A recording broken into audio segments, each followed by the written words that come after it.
So for a very long time, I've been working with just pure white. I like the contrast. It gives them more of a Baroque kind of aesthetic when I'm documenting the actual work. And so as a viewer, you're focused strictly on the texture, the pattern, the lighting, and the design. Hi, I'm Bob Acton, and I'm pleased to introduce Morel Doucet to you in this episode.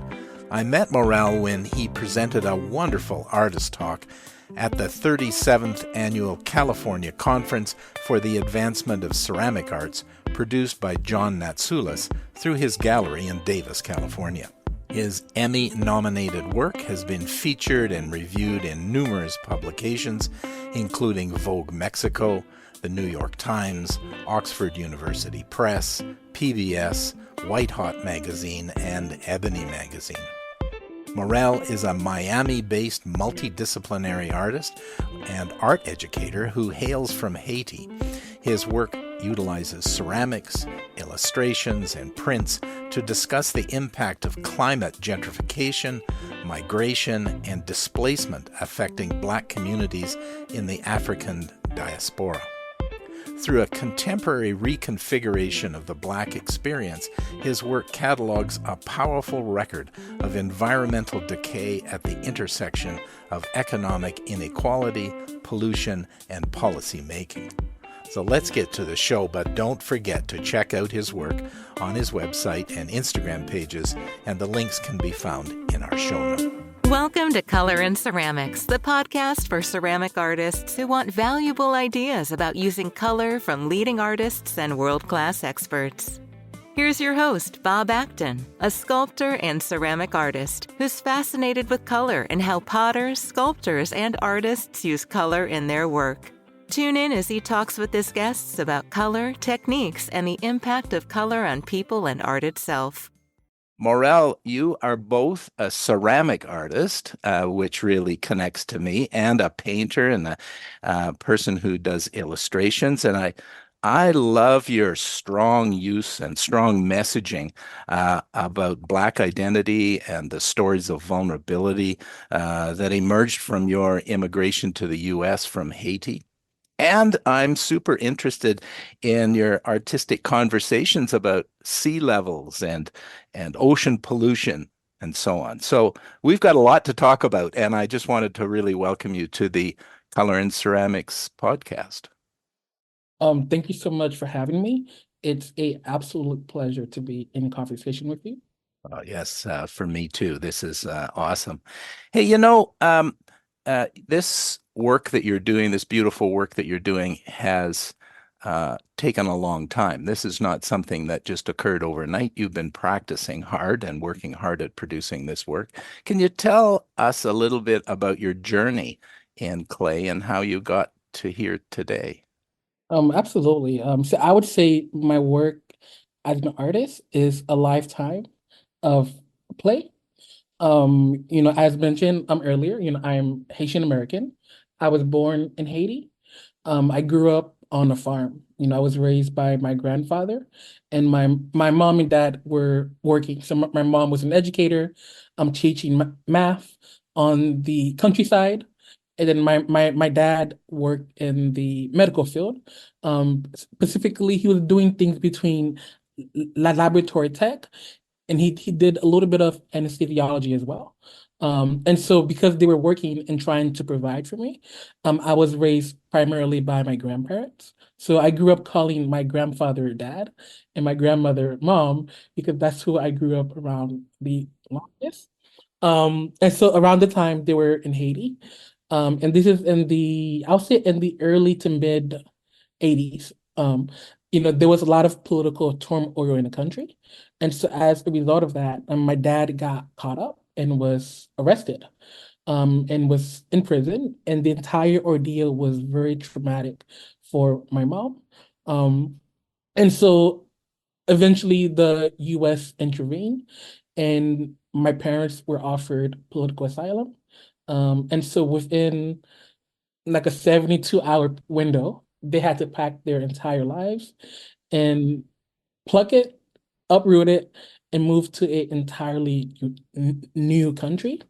I believe, we went through like the DR, caught a plane, and then they were dropped in Mobile, Alabama. And so it was a complete shock. Culturally, the environment was different, the food was different. Um, and it had a very profound impact on me as a young child. At that time I was probably age 4, going on to age 5. Um, and so my parents spent about 6 months in Mobile, Alabama. And so it became too much. And so they decided to migrate down to South Florida, where they had a growing Haitian community in the 90s. And they have lived there since the early 1990s. Um, and so, growing up, being Haitian American, there's a lot of ups and downs, coming from political turmoil, having to navigate what it means to be American, what does it mean to be Haitian, what does it mean to be perceived Black. There's all these different identities and hats that I've had to grow up trying to assimilate, trying to blend in. Um, and so I think the work that I make as an artist today is reflection of that complexity and having to navigate these different identities. Yeah, that is, as I was saying to you before we started the recording here, that I can only imagine how difficult that is to make that transition. Yeah, absolutely. It was really difficult. I was the eldest of 3. And so growing up, I had a very fast-paced childhood, because I had to learn very complicated text document to help my parents translate and navigate the day-to-day experience. And so this is where I guess art came in. Like art was my escape from the norm of having to assimilate. Art gave me the freedom, the agency to be free and imagine and dream. And so in that moment is when I kind of had like my own voice. And what happened was I had a visual arts teacher in elementary school that saw this very raw and innate talent in me. And then she pulled my mom to the side one day and told my mom that there were these specialized art schools that were popping up, and they would take a student like myself, cultivate their raw talent, and eventually could guide them into a career or path. And so, my mom being an educator, if it was an opportunity that would excel me academically, she says, why not, So I auditioned in elementary school, and I got into the magnet art program, and that was really the path of me being an artist today. So from 5th grade through high school, I've been in a specialized art program that really exposed me to a variety of artistic disciplines, from photography, ceramic, printmaking, to foundation like painting and drawing as well. Wow, that's really lucky in a way that you ran into that teacher, isn't it? Yeah, a lot of my like I give thanks to all of my teachers.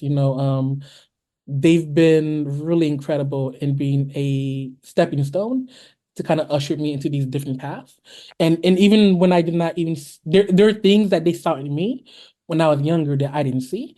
Like I remember one teacher told me in middle school that I would be a great educator, and I completely blew it off. And then years later, I ended up working as a museum educator for 10 years, before I step aside to focus on my work as an artist. So yeah, so these teachers, they have this foresight in students, and then they just see something in you when you don't see it at that kind of age.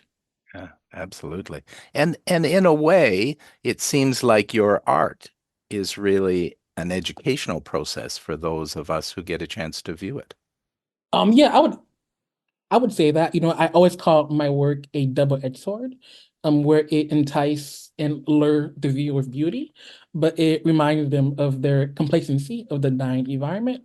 Mhm. Um, as a former museum educator, for me, a work should be able to live on its own without a heavy didactic. I think if a work needs to be explained in text form, then as an artist, you've missed the mark. The viewer should have the agency to dream and sit with the work and have their own sense of connection. And then text explanation can follow after, but the viewer should have that permission and autonomy first to walk around the work, sit with it, and make sense of it. Hmm.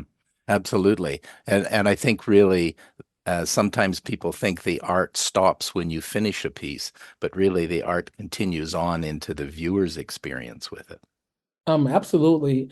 And those are really the work that have the most impact for me, is when the viewer can walk away and they're able to insert their own lived experience into the work. So that's how that creates change because from a environmental aspect, when you're working with things like climate change, seawater rise, global warming, these are a very heavy topic, and a lot of people are turned off by those topics. But there's other ways to make it accessible without being overbearing, and so I try to do that with the work that I make. Absolutely. And I think it's very effective because you're coming at those conversations through beauty as opposed to through pictures of horror that we often see when people are talking about climate difficulties and pollution and so on. Mhm. Yeah. Yeah, absolutely. Hey, you said you had experiences throughout your extensive training in printmaking and ceramics and photography and painting and so on. You had the whole gamut. Why did you pick ceramics as a central force for you? Oh, man, so it didn't really so my foundation is painting and drawing, but ceramic, as a medium, it offered something that the other disciplines did not for me. For me, it was very tangible. Growing up back in Haiti, the land, especially where I come from, is this red iron oxide color. And so I grew up around clay my entire life, and I never knew you could manipulate this mud and convert it into beauty. And so it felt tangible. It was firm. It was tangible, and it was something that I knew since my childhood. And then just in general, ceramic as a medium is interlaced into our human history. Ceramic, without it, a large majority of that history would be missing. So when you think about the archaeology, when they go into certain sites, we're able to learn so much about our past because of what is left behind. So we can learn about the dietary need of that culture. We can learn about ceremonies, rituals, the medicine that they took. So much of our human history is bound to ceramic. And really for me, it's the only medium that transcends that. Ceramic has a ties to our economics. With porcelain, there's a time where it had the same monetary value as gold. You can use it for status. And then when you think about ceramic in this sense of magical realism, if you want to tie it to religion, the Bible, I'm thinking about we come from the earth. When we die, we go back into the earth. And so you're working with this medium that is infinite. And it transcends space and time. And we come from dust and then we return back to dust. And so because of that, ceramic for me is a standout medium that the other discipline does not offer. Hmm. It's really a cycle, isn't it? It's a Yeah. complete system and cycle with ceramics and the earth and dust as you talk about it.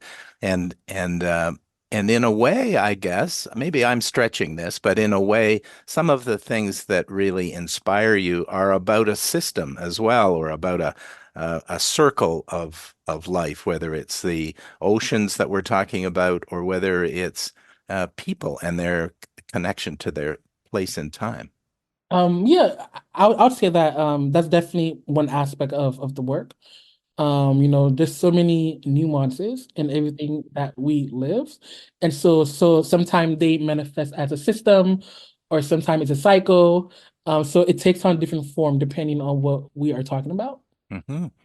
Can you tell us a little bit about what inspires you? There's a lot that inspires you, I think, Yeah. and because your work is very complex and has some strong nuances.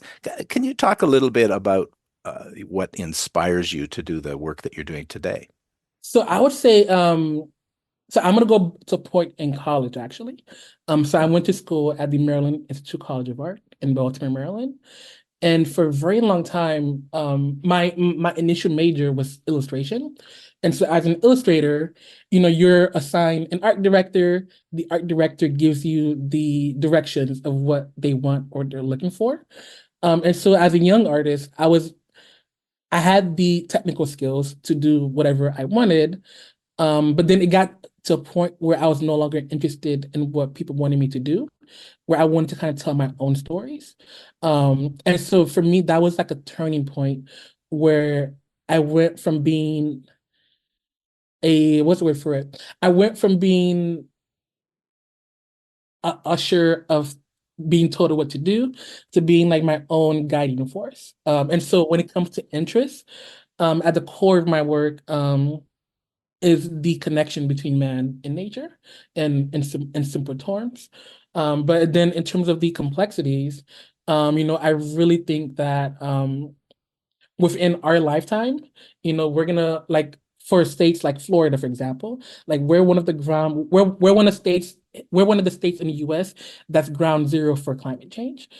I see it right now with hurricanes, when we have certain tides, how the ocean water comes in into entire neighborhoods. There's fish, there's octopus coming in. And so for me, the work that I make is about it's a reflection of real work and it's a reflection of the impact that's happening in real time. And so because of that, um as an artist, I have the obligation to remind my community and the world around me of what is going on. And in these conversations of climate change, there's not a lot of people that look like me.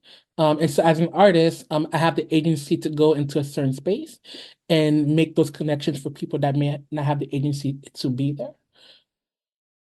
That's very powerful. Now, tell us, you've had you do a lot of different kinds of work to get Mhm. that message across. Can you talk a little bit about the work itself? Yes. So I work in different series, I would say. So if you're on my website, there's different categories of different kinds of work that I do. And so these series can vary within a span of 6 months to a span of 2 years or more. And so right at this point in time, for this particular year, I'm focusing on public art. And this is a new avenue for me as an artist, um, to use public fund as a way to create some kind of legacy that is going to instill a sense of responsibility in the work that I'm making in connection to the landscape. So one example is I'm developing these custom pool tiles for a mixed development housing that will have both workforce housing and low income housing. And so I'm using elements of the environment to reinterpret them as a permanent symbolism in the pool house. So while these people are working in their time of leisure, when they're in the pool house near the pool, there'll be different symbolisms inspired by the environment to remind them of nature. And then another special project that I'm working on is a project for a brand new courthouse in downtown Miami. And this project is for one of the waiting rooms. And so I'm recreating one of our ecosystem as this giant landscape piece that I'm working on. And that'll be another piece that will cement the Florida landscape. So let's say in 20 years, we lose part of the Everglades or something happened. This work will capture a little bit of that essence of what the Everglades was about. Wow, that's very interesting. And that really reflects a big change from some of your previous work. I know when I've reviewed your work, there's a lot of porcelain that you've used that's very fine and in detail that's precious in lots of ways and easy to break, I would bet. Whereas when you're doing the kind of work you're doing now, it has to have a different element to it. Yeah, absolutely. And that's what been has been that journey for me is I say I'm a student of life. I'm a student of experiences. And so with each series that I produce, I'm able to learn from it, go back and pull the highlights are the strongest elements from those past projects, and then those can inform new things that I'm working on. And so as somebody goes through my website or my body of work, you're able to see this evolution. You're able to trace one moment in a series and how that's informed a new project. And so because of that, I'm particular about certain projects that I take on. I always tell my students, as an educator, not every opportunity is a good moment for you.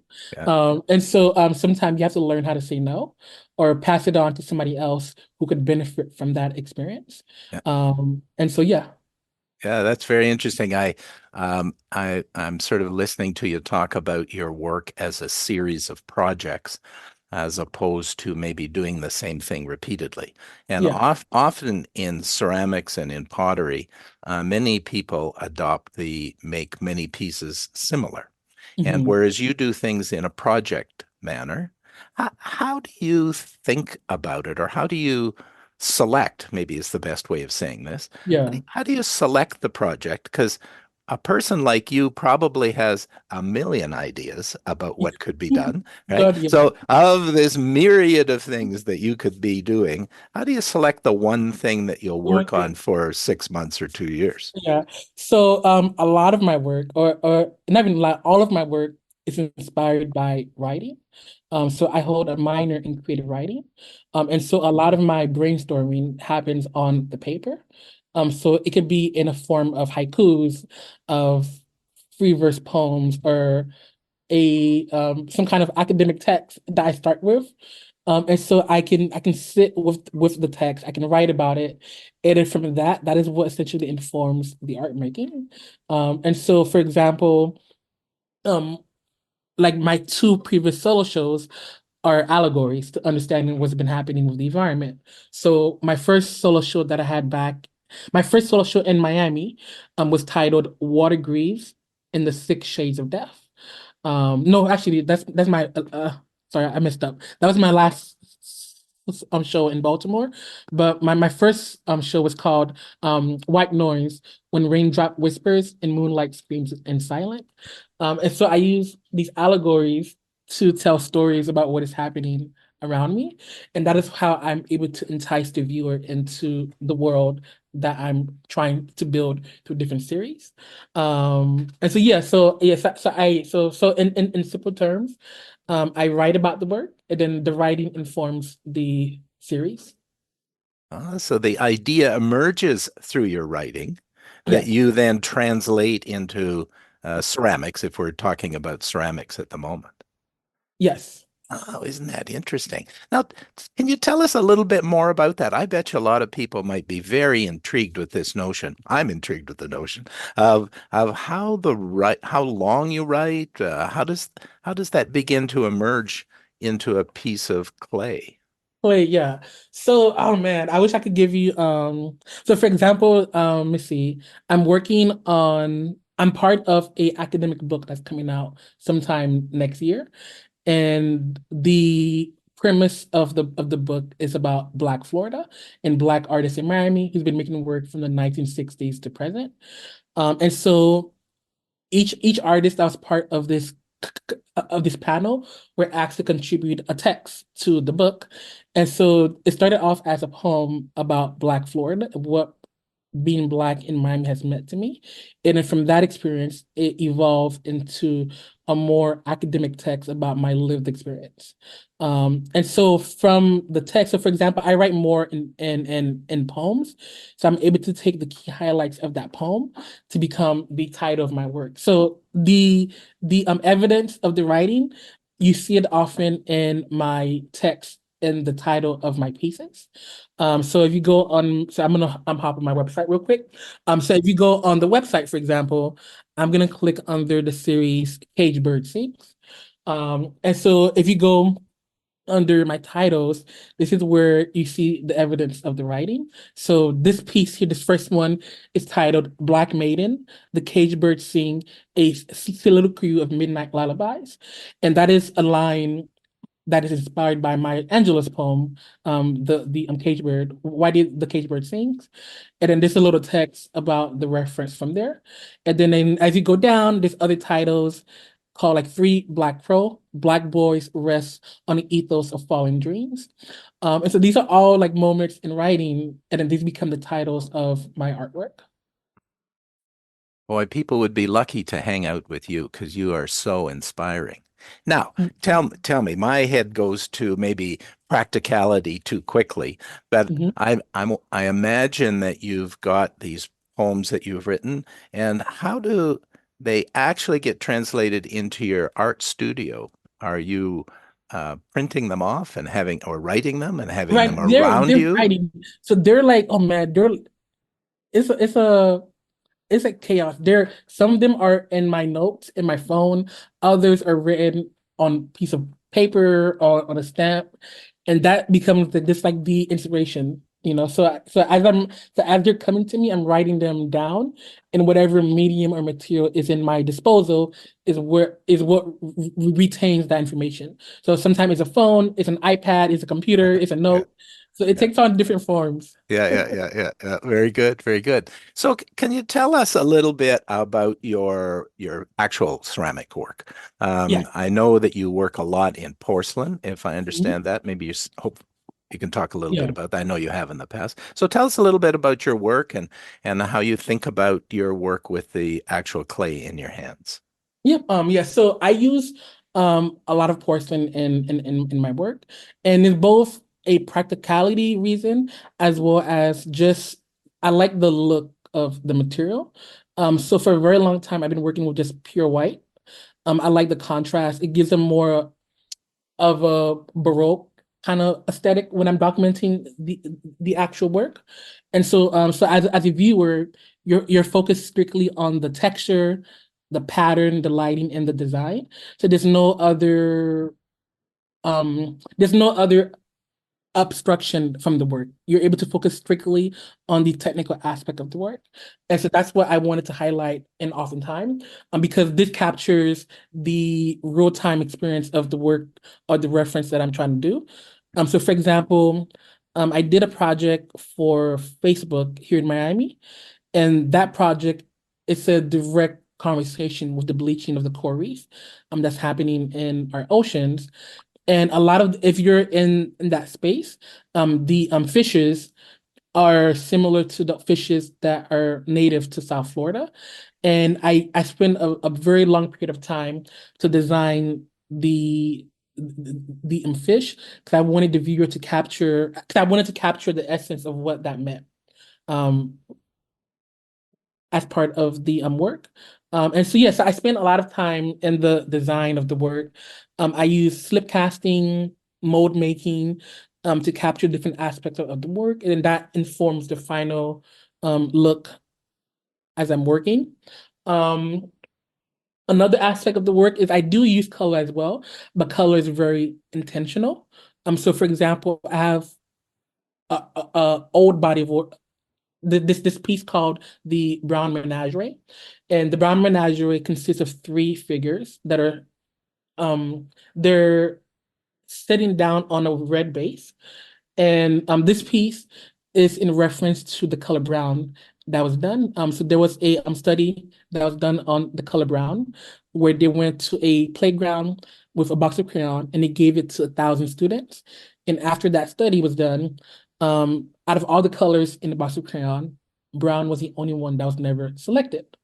And so the study went on to talk about how we as human associate the color brown with things like decay, something that is rotten, and how does that affects the psychological makeup of society and brownness and colorism. So it's a very complex study. And so I just did a piece based on the reading and the research from that particular work. Right now, I've been working a lot with elements of the color blue and some of the work that I'm making now. And so blue, so I've gone from white porcelain to a little bit of color, and now I'm kind of exploring elements of blue. So blue is an important color in African culture. It keeps off bad spirits. It's meant to guard you as well. And so again, it takes on different forms with the work. I do love porcelain as a medium, because For me, it just, it just the pureness of the clay. I like the aesthetics of it. The work comes off very baroque and very like ornate. So Yeah, yeah. And and when you're using color, are you using stains, underglazes? How it's a combination of all of them. So sometimes the work is strictly a underglaze. I've experimented with like gold luster, with lusters, ceramic decals. So it takes on, like I said, the material is determined by the messaging. And so based on the messaging that I'm trying to communicate is the material that I ultimately use from the actual work. yeah, yeah, absolutely. That's wonderful. Well, okay, like if you could speak to somebody who was younger and earlier on in their career, what kind of advice would you have for them about their progress, where they could go, what they should be doing? So I told my students, whenever I go to a college to give a lecture, is as a young artist, you should be exposing yourself to multiple kinds of medium. I think today with the advancement of technology, even AI, there's a lot of careers and and materials that are going to be taken over by AI. And so, as a young artist, if you're able to expose yourself to multiple kinds of medium, then it makes you a much more rounded artist. That makes it more competitive, and you're able to respond quicker to your environment. Because of that, I'm able to take on different projects with brands, and so all of these for me has been helpful.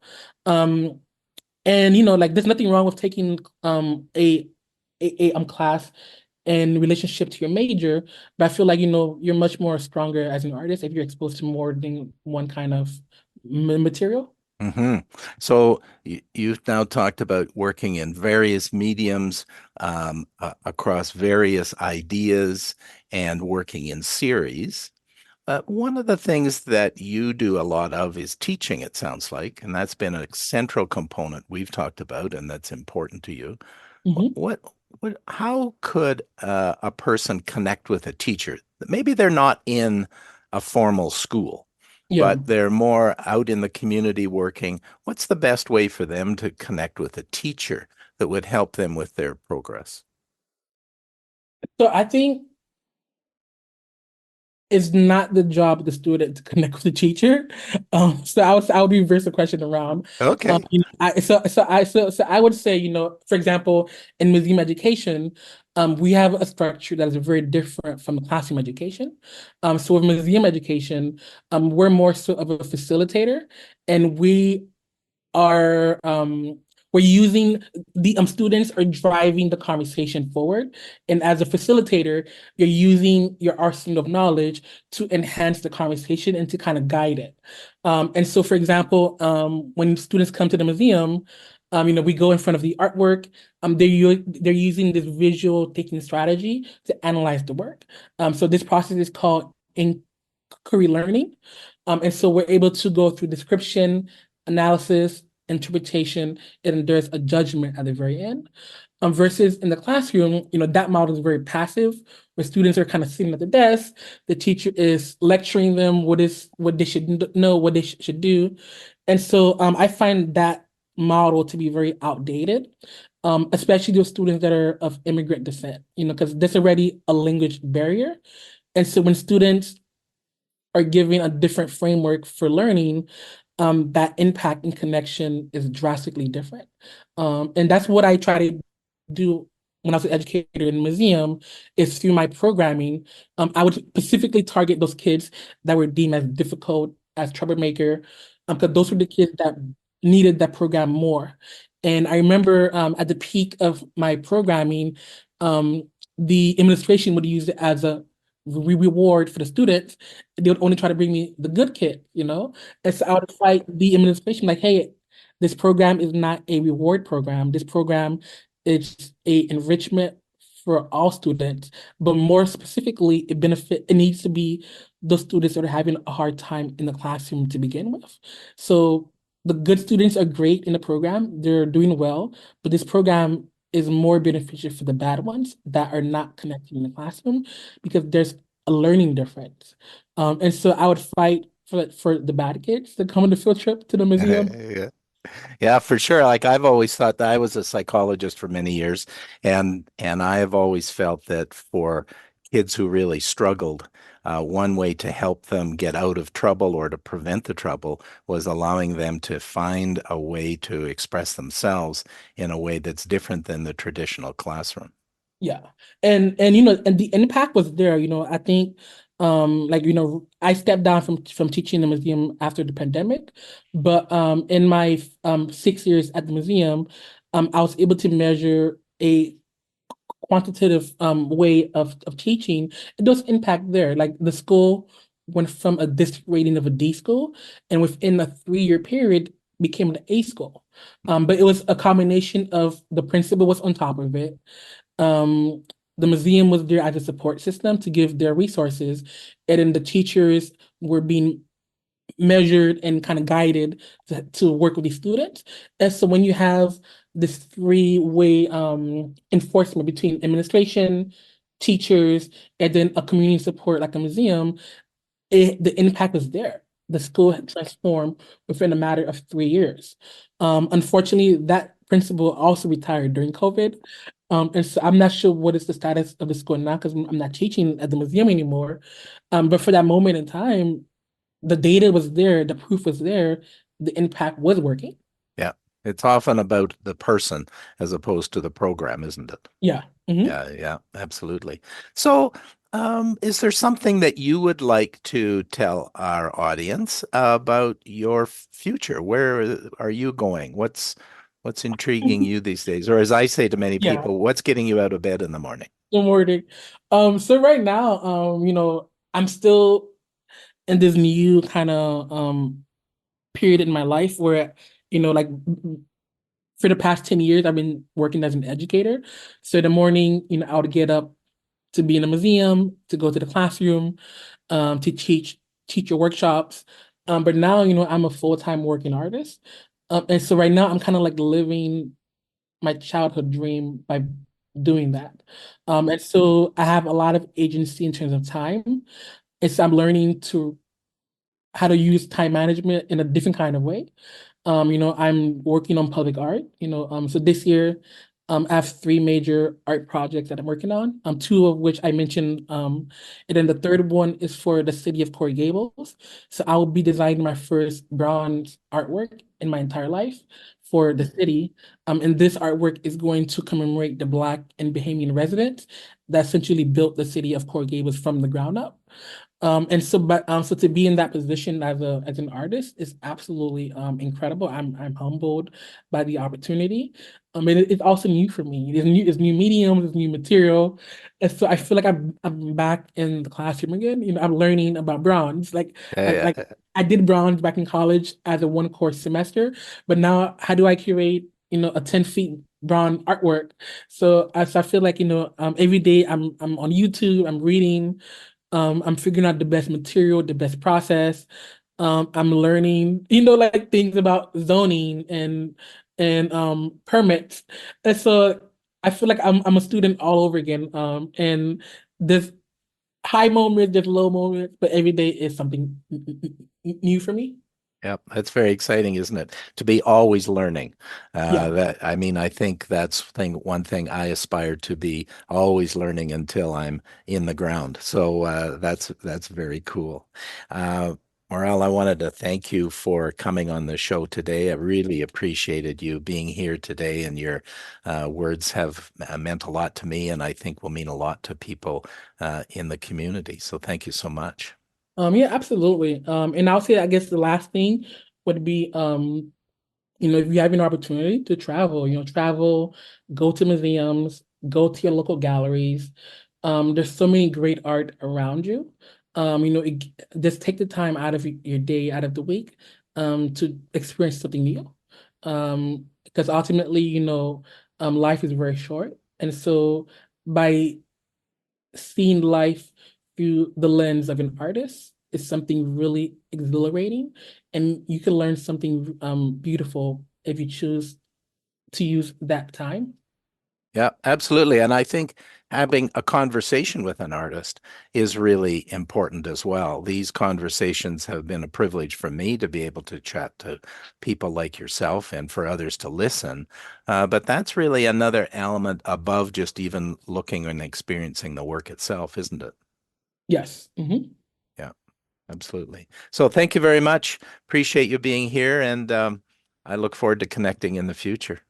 Absolutely. For those that are interested in following my work, the best way is through Instagram, which is my first and last name, Morel Doucet. And then if you want a more comprehensive, in-depth look into the work, then I encourage you to go to my website that has a lot of information on there. Absolutely. And we'll have all that information up in our information with links to your website and Instagram as well, so people can connect with you. Thank you. Thank you, Morel. Thanks for listening to the Color and Ceramics podcast with Bob Acton and his guests. Please help others find the podcast by subscribing to this podcast wherever you find your podcasts, such as iTunes, Spotify, Amazon Music, YouTube, or other podcatchers. And don't forget to give us a review. We'll see you next time.